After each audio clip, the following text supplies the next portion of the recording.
Good morning, Latham country. It's Bob Foley. I'm coming to you south of Ames. We've had a rainy day this morning, so we cut some plants out of the field instead of trouncing everything through the mud.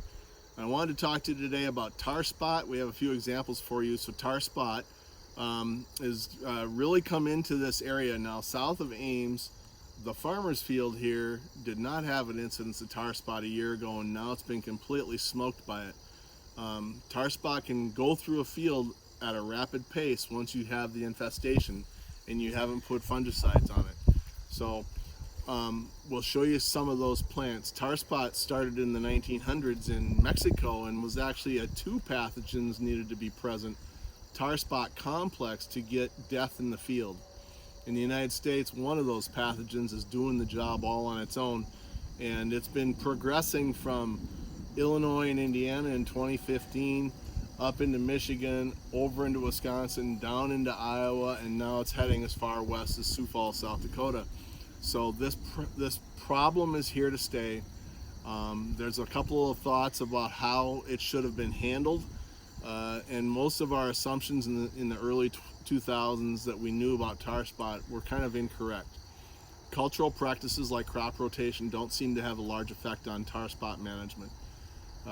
There were no great fungicides. Now there's some good fungicides that can help hold the tar spot incidence at a certain level and maybe prevent it from progressing at such a rapid pace.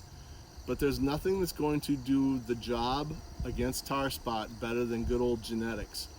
We've been able to screen genetics.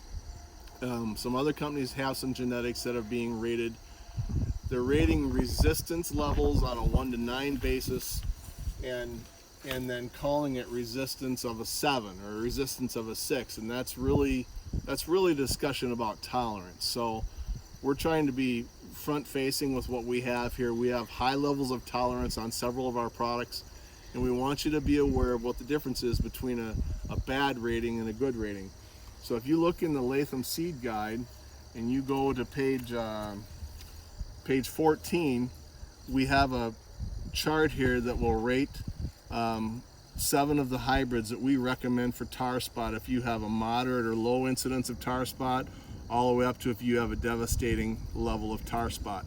Genetics is your only way to get through this tar spot situation with the help of fungicides, not the other way around. So on page 14 in your book, when you want to take a look. Now, this plant, the susceptible plant, came out of the farmer's field, a non-Latham hybrid. It started low in the canopy. The tar spot are these black lesions that you see. They don't rub off. A lot of people confuse tar spot with common rust or southern rust, which both rub off. Common rust you have to rub, but you can get it off and you'll have orange on your finger. Southern rust will just land on your shirt and wreck your clothing and everything when you walk through a big field of that, and the field will actually be orange. This is tar, and it's as you can't scratch it off, you can't flake it off.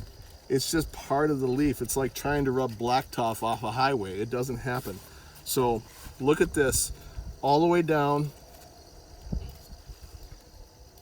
and then all the way back up this plant. Look at how the incidence of tar spotting increases even on the husk that he has here, and it goes all the way up to the top. In fact, we bring the tassel down here. There's tar spot on the tassel leaf, even though that leaf is dead. So very interesting, and consumes the field very fast. Why? Well, now this is a droughty location. We're about 140 to 180 bushel here, so it's not about rainfall. It's about leaf moisture.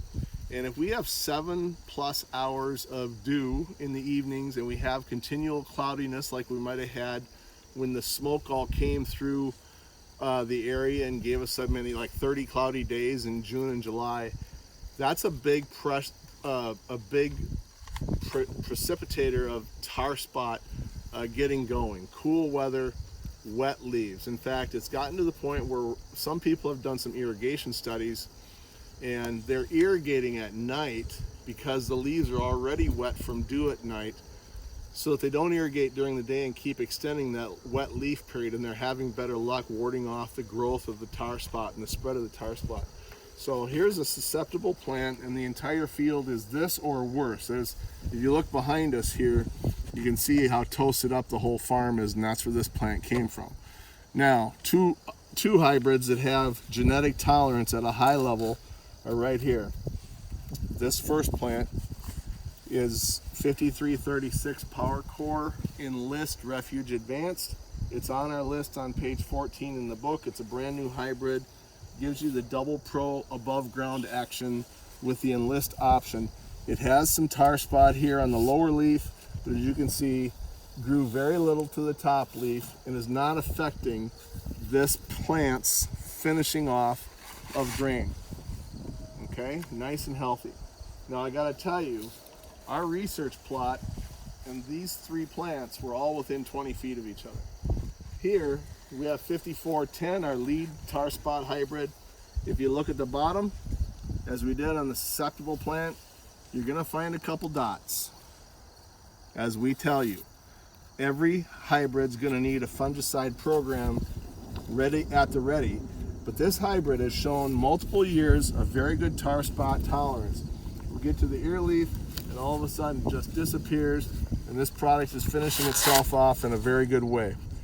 Now, when you have heavy tar spot, you want to be into these kinds of genetic tolerance level hybrids, no matter who your provider is.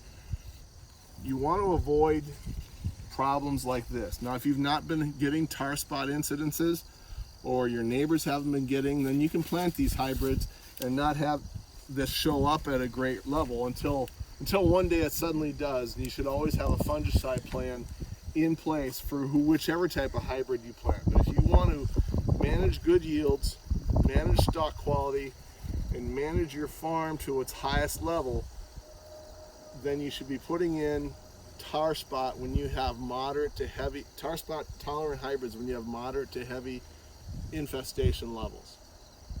So just a note, check your fields before your combine goes out. Don't rely on agronomic practices. Talk to your chemical supplier about your good fungicide options, and talk to your seed rep at Latham about a good tolerance hybrid if you have tar spot happening. So that's all. Have a safe harvest, and I hope to catch you at the next field day. Thank you.